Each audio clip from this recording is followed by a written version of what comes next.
Hai sahabat sukses, nah kembali lagi bersama saya akan membahas ini sedikit berbeda, yaitu laporan FR dari peserta ujian tertanggal 1 hingga 4 September 2020.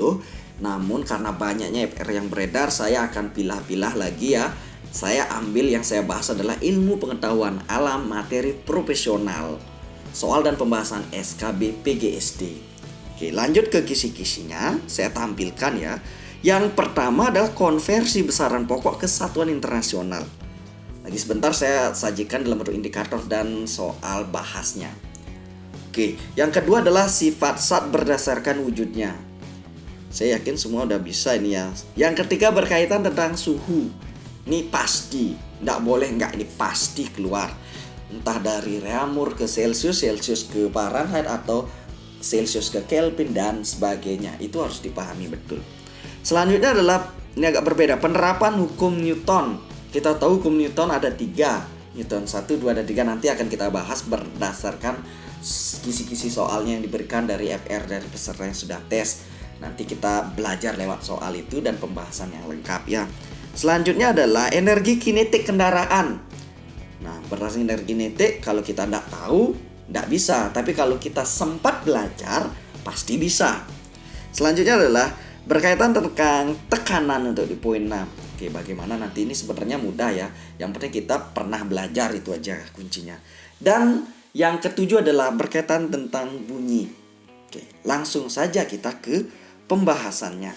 Yang pertama adalah berkaitan tentang satuan internasional. Soalnya seperti ini ya. Untuk sampai ke Bandung, Didi memerlukan waktu 3 jam 45 menit. Waktu tersebut jika dikonversi ke satuan SI adalah, kita tahu, untuk waktu satuan internasional adalah detik atau skon. Oke, dari opsi pilihannya ada 765 skon, opsi B adalah 10.800 skon, opsi C 13.500 skon, opsi D 14.265 skon. Jawabannya adalah, berarti ini kita pilih ya, untuk 3 jam kita kalikan dengan 3.600. Untuk 45 menit kita kalikan dengan 60. Karena 1 menit 60 detik, 1 jam 3.600 skon. Jadi hasilnya adalah opsi C, yaitu 13.500 skon. Itu pembahasan sudah ada ya. 3 jam 3 kali 3.600, 45 kali 60, jadi hasilnya 10.800 skon tambah 2.700 skon, jadinya 13.500 skon. Oke, kita lanjut ke soal berikutnya. Ini berkaitan tentang sifat-sifat zat berdasarkan wujudnya. Nah, soalnya seperti ini ya. Jadi kita dikasih studi kasus ya. Kasus dikasih, ibu membuat kopi untuk ayah. 1 sendok kopi bubuk dan 1 sendok gula pasir dimasukkan ke dalam cangkir. Kemudian dituangkan air panas setengahnya sehingga menjadi air kopi yang manis dan harum baunya. Oke, kita lihat di sini. Pertanyaannya adalah, dalam peristiwa tersebut disimpulkan zat 1, zat 2, dan zat 3 masing-masing memiliki sifat. Sebelum kita lihat opsinya, kita analisis dulu ya. Sifat 1 ini ya, zat 1 ini adalah gas. Itu yang keluar dari air panas. Yang kedua ini adalah zat cair. Yang ketiga ini mengarah ke cangkirnya, yaitu zat padat. Oke, kita lihat opsinya, kesimpulannya kayak gimana. Kalau opsi A, zat satunya itu tetap untuk bentuk dan volumenya, zat 2-nya adalah berubah tetap untuk bentuk dan volume, zat 3-nya adalah berubah untuk bentuk dan volume. Opsi B, berubah untuk bentuk dan volume, zat 2-nya adalah tetap berubah untuk bentuk dan volume, zat 3-nya adalah tetap untuk bentuk dan volume. Opsi C, berubah untuk zat satunya untuk bentuk volumenya, berubah tetap bentuk volume untuk zat 2, tetap untuk bentuk volume zat 3. Opsi D, tetap untuk zat 1 bentuk volumenya, tetap berubah untuk zat 2 bentuk dan volumenya, dan berubah zat 3 untuk bentuk dan volumenya. Oke, kalau kita sudah analisis tadi ya, kalau gas kita tahu bahwa gas itu bentuk dan volumenya adalah selalu berubah. Ini pembahasannya, yaitu opsi yang benar adalah C. Dan untuk zat cair, volumenya dimanapun zat cair dibawa, volumenya tetap dan bentuknya yang berubah-ubah ya. Kalau zat cair dituangkan ke balon, itu berbentuk seperti balon. Dituangkan ke tempat lain, itu akan menyesuaikan tempatnya, tapi volumenya tidak akan pernah berubah. Nah, untuk zat padat, bentuknya tetap, volumenya juga tetap, saya yakin semua bisa. Oke, kita lanjut ke kisi-kisi berikutnya, yaitu soal 3, menentukan konversi suhu pada termometer. Oke, soalnya seperti ini. Air mendidih suhunya 50 derajat Celcius. Hitunglah suhu air tersebut jika diukur dalam skala Reaumur, Fahrenheit, dan Kelvin. Oke.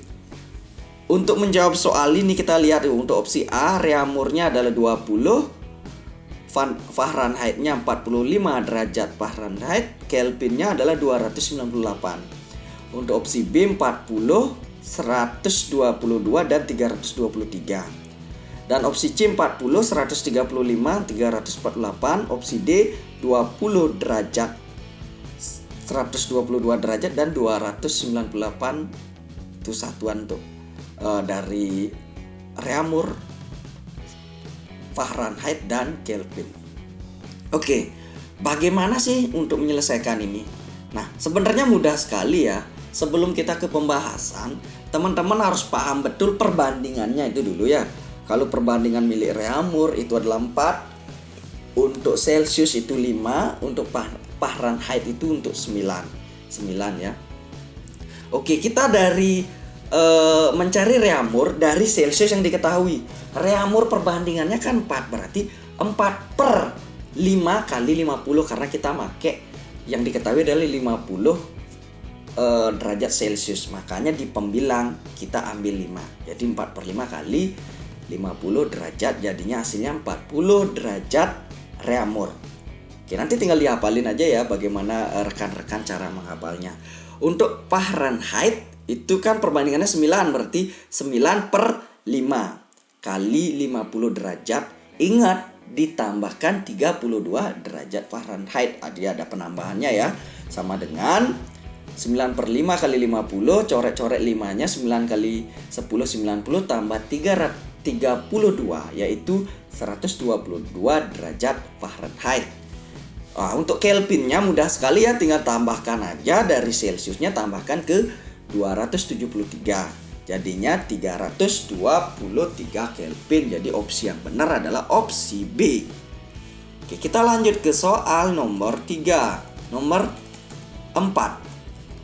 Oke, ini berkaitan tentang gerak lurus dan penerapan hukum Newton dalam kehidupan sehari-hari. Nah, perhatikan gambar ya. Ada gambar 1, ada gambar 2, ada gambar 3, ada gambar 4. Nah, peristiwa sehari-hari yang terjadi berdasarkan konsep hukum 1 Newton ditunjukkan oleh gambar A1 dan 2, B1 dan 3, C2 dan 3, D2 dan 4. Oke, dari gambar ini sebenarnya udah terlihat jelas ya. Tapi sebelum kita jawab, kita cek pembahasan dulu. Opsi yang benar adalah B, yaitu 1 dan 3. Kenapa sih dia 1 dan 3? Nah, kita akan pelajari dulu hukum Newtonnya ya. Nah, untuk hukum 1 Newton menyatakan benda yang mula-mula diam akan diam selamanya, kecuali jika ada gaya yang menggerakkannya. Dan benda yang mula-mula bergerak akan bergerak selamanya, kecuali jika ada gaya yang menghentikannya, jika ada gaya yang bekerja padanya. Nah, dari dua pernyataan tentang hukum 1 Newton tersebut dapat dikatakan bahwa benda akan tetap mempertahankan keadaan semula, sehingga hukum 1 Newton dikenal juga hukum kelembaman atau hukum inersia. Nah, contohnya ya, ini perhatikan, kita belajar contoh aja sebenarnya. Orang berdiri dalam bus yang bergerak. Saat bergerak, busnya akan jatuh ke depan jika bus direm tiba-tiba. Coba ingat-ingat kembali. Benar apa benar? Selanjutnya, orang berdiri di dalam bus yang berhenti atau diam pada saat posisi diam akan jatuh ke belakang jika bus digas tiba-tiba sehingga melaju secara kencang. Pasti dia akan ke belakang. Oke, itu hukum 1 Newton. Nah, hukum 2 Newton menyatakan bahwa percepatan yang dialami suatu benda sebanding dengan gaya yang bekerja pada benda tersebut.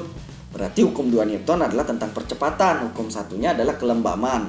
Jelas ya? Contohnya hukum 2 Newton, bola yang menggelinding pada bidang miring yang curam mengalami percepatan yang lebih besar dibandingkan jika bidang miringnya landai. Ini jelas ya. Jadi semakin curam, kalau kita jatuhkan, gelindingkan bola, dia akan semakin percepatannya semakin besar. Jadi mudah sebenarnya dihafalin ya. Nah, hukum Newton 3 apa sih? Itu jika ada gaya aksi, maka timbul gaya reaksi yang besarnya sama dan arahnya berlawanan. Ini adalah aksi reaksi. Oke, kita ulang cara menghafalnya. Hukum Newton 1 kelembaman, hukum Newton 2 adalah percepatan, hukum Newton 3 adalah aksi reaksi. Contoh aksi reaksi adalah orang mendorong tembok, maka dikatakan orang tersebut memberi aksi kepada tembok. Tembok pun juga memberikan reaksi terhadap orang tersebut. Dan orang berjalan kaki ketika telapak kaki menginjak dan bergeser ke belakang pada permukaan tanah, maka kaki memberi aksi ke permukaan tanah dan permukaan tanah timbul gaya reaksi berupa gaya gesek dengan arah ke depan. Jadi jelas ya. Jadi di sini kalau di gambarnya itu adalah hukum Newton 1 yaitu kelembaman, berarti yang benar adalah gambar 1 dan 3. Kalau kita lihat gambar 1 ya, dia kayak menabrak beton. Ya, beton sehingga dia itu terdorong, orangnya terdorong ke depan. Berarti di sana dikatakan adalah di hukum Newton 1 dia berhenti secara tiba-tiba karena ada hal yang mengganjal di sana. Sehingga pada saat berhenti tiba-tiba maka akan ada reaksi di sana untuk orangnya dia bergerak ke depan. Di gambar 3 juga sama ya. Di sana ada apa itu? Sapi lewat. Di saat rem mendadak berarti dia lihat di sana itu terkesan kayak mobilnya itu meloncat ke depan atau orangnya itu ada bereaksi ke depannya. Itulah hukum Newton 1. Jadi jelas ya. Oke, kita lanjutkan ke soal nomor 5 ya, berkaitan tentang berdasar kisi-kisinya adalah energi kinetik. Oke, saya sudah siapkan soal berdasar kisi-kisinya. Soalnya seperti ini. Sebuah mobil melaju di jalan raya dengan kecepatan 72 km per jam. Apabila massa mobil tersebut 2000 kg, berapa energi kinetik yang dimiliki mobil tersebut adalah A 20 kJ, B 40 kJ, C 80 kJ, D 400 kJ.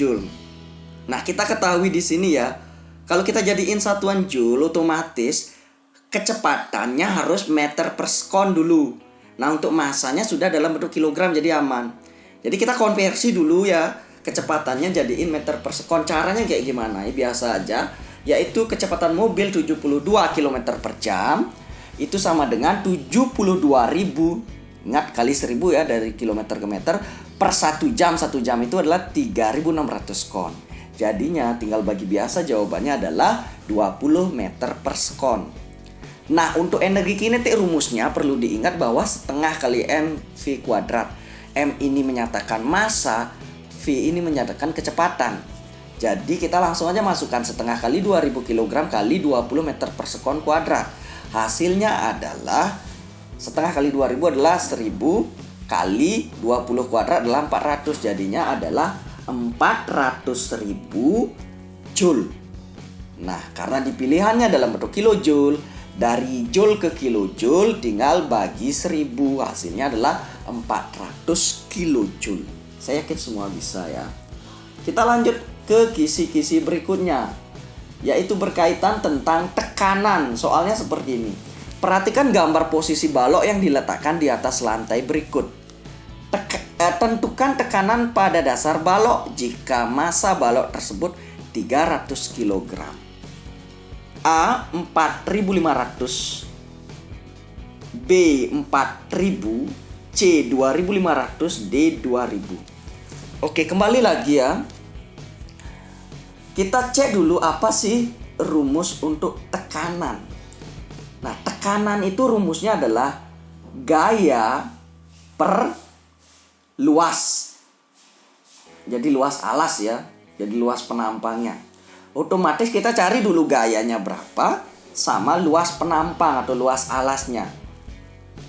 Oke, yang pertama kita cari luas alas. Itu luas alas balok berarti panjang kali lebar, yaitu 1,5 meter kali 1 meter lebarnya, jadinya 1,5 meter kuadrat. Nah, untuk gaya, rumus untuk gaya atau F sama dengan M kali G. Atau kadang orang juga menyebut M kali A, nggak masalah. M itu adalah massa, G itu adalah percepatan gravitasi. Ingat, percepatan gravitasi itu adalah 10 ya kecepatannya. Ini perlu diingat. Jadi gaya adalah massa kali percepatan gravitasi, 300 kali 10. Jadinya adalah 3000 Newton. Sehingga tekanannya adalah tinggal dibagi aja. Rumusnya adalah gaya bagi luas penampang. Otomatis sama dengan 3000 per 1,5. Hasilnya adalah 2000. Ya, 3000 bagi 1,5 hasilnya adalah 2000 Pascal. Atau setara dengan Newton per meter persegi. Udah ya. Jadi tinggal dihafalin aja bahwa rumus tekanan adalah gaya dibagi luas penampang. Dan gayanya kalau belum diketahui berarti massa kali percepatan gravitasi. Lanjut soal nomor 7 tentang bunyi. Perhatikan. Nah ini, perhatikan gambar berikut. Jika bandul A diayun, maka bandul yang ikut berayun adalah, kalau kita lihat ya, bandulnya ini sama-sama ukurannya ya. Oke, yang berbeda adalah talinya. Oke, kita cek. Opsi A, kalau A diayun, apa yang terjadi? A, C, dan E. Karena panjang tali C dan E sama panjang dengan A. Katanya di sini opsi A, C, dan E yang ikut berayun. Opsi B yang ikut berayun adalah B dan C karena keduanya berdekatan. Opsi C, B dan D yang berayun karena panjang tali penggantungnya sama. Untuk D, B, C, D, dan E yang berayun karena semua beban beratnya sama. Oke, kalau kita tidak tahu konsepnya mungkin bingung jawab ini. Oke, kita cek pembahasannya. Nah, bandul yang ikut berayun adalah bandul yang memiliki panjang tali yang sama dengan panjang tali beban yang diayunkan, tanpa dipengaruhi oleh besarnya bandul. Walaupun yang satu besaran, yang lagi satu kecilan, nggak ngaruh. Hal ini disebabkan karena bandul yang digantung dengan panjang tali yang sama panjang dapat memiliki frekuensi yang sama. Jadi otomatis di sini adalah opsi yang benar adalah opsi A. Karena A diayun, yang panjangnya sama adalah C dan E. Jadi C dan E yang ikut berayun karena panjang tali C dan E sama dengan A. Nah, itu untuk pembahasan FR-nya, dan nantikan FR berikutnya.